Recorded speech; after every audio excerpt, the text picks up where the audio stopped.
Semangat pagi warga Jawa Tengah. Yuk ikut jalan-jalan seruku ke Museum Radia Pustaka Surakarta. Masuk ke museum, kita tidak dikenakan biaya alias gratis. Kita cukup mengisi buku tamu dan mentaati protokol kesehatan.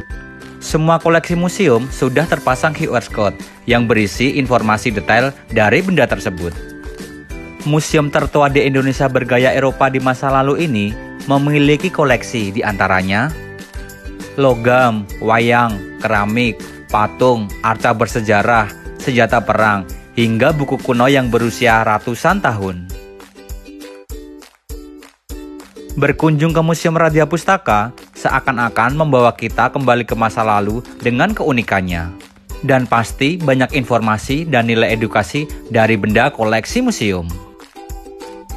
Salah satu yang menarik di Museum Radia Pustaka adalah konsultasi weton atau pawukon berdasarkan primbon Jawa. Buat kamu yang jomblo atau ingin melihat hal lain dari kamu, boleh banget datang dan konsultasi weton di Museum Radia Pustaka. Bangsa yang besar adalah bangsa yang menghargai pahlawan dan sejarahnya. Yuk ke museum, kita jaga peninggalan dan budaya Nusantara untuk Indonesia lebih jaya. Dari pemuda untuk bangsa, matur suwun.